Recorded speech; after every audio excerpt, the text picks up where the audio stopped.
L'info sur le net, c'est maintenant avec Estime Sanza. Estime, bonsoir. Bonsoir, Maxence Foukou-Makaya. Les députés ont accordé un financement additionnel pour Imboulou. Pourquoi ?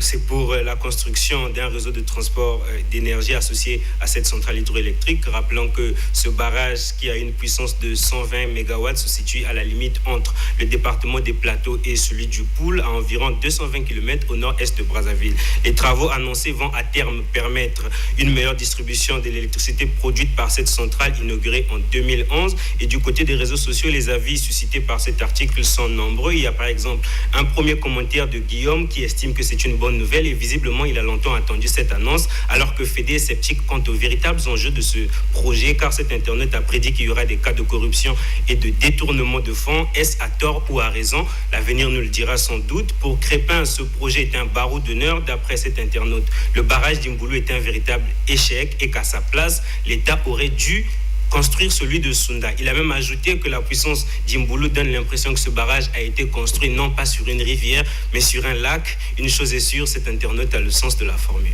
En tout cas, il a le sens de sa formule.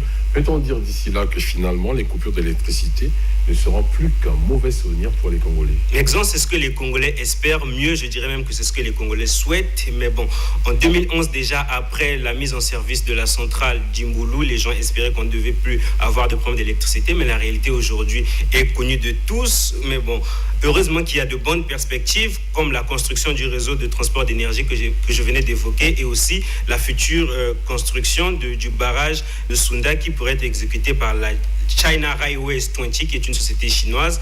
Et à en croire des infos relayées par le site Adia, ils ont approché le président de la République et que ce projet se trouve en bonne voie. En 2017, déjà, la Banque mondiale avait fait des estimations quant à la puissance de cette centrale hydroélectrique. Elle pourrait se situer entre 450 et 600 mégawatts.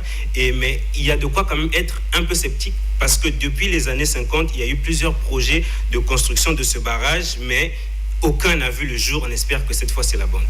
Enseignement supérieur à présent, avec cette déclaration faite récemment par le ministre de l'Enseignement supérieur, Bruno Jean-Richard Itoa, et qui soulève une controverse sur les réseaux sociaux.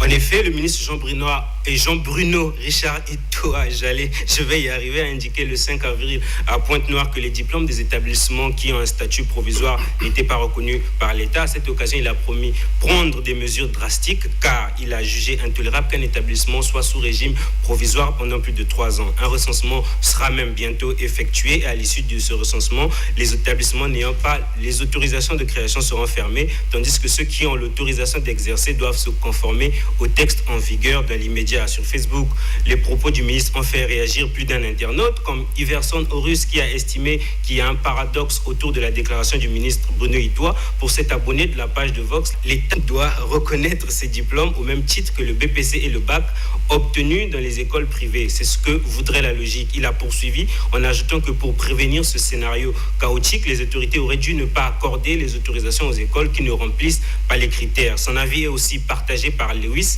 qui s'est demandé pourquoi les autorités ont laissé les pauvres étudiants s'inscrire dans ces écoles.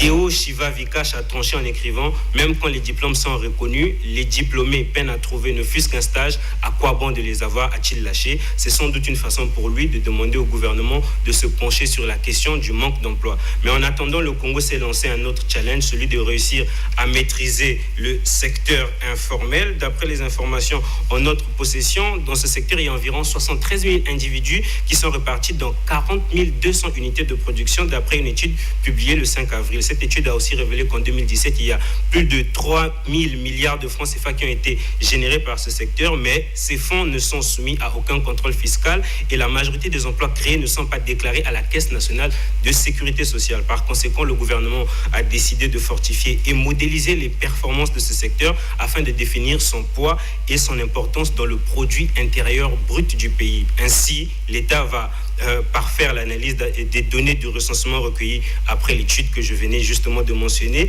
et c'est dans le but de formuler la feuille de route pour l'encadrement de leurs activités. Cet article a fait émerger plusieurs réactions, des réactions aussi diverses que nombreuses.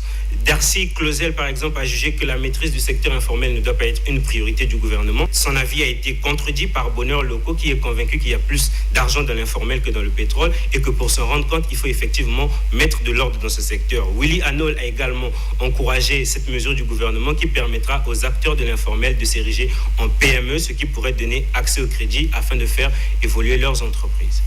Et puis pour terminer, on va parler santé avec cette publication du site Les Échos du Congo qui disent que l'hôpital de Makabana se trouve au bord du gouffre. Quels sont les éléments contenus dans cet article? La rédaction de cet article a écrit « L'hôpital de Makabana dans le Niari est plus malade que les patients ». C'est pour dire dans quelle situation de gravité, on va dire, se trouve cet établissement sanitaire qui est envahi par l'herbe et confronté à un manque criard de produits de premiers soins et aussi à l'obsolescence, je vais y arriver, de son plateau médical. Le site a même poursuivi en disant que l'hôpital de Makabana manque de tout.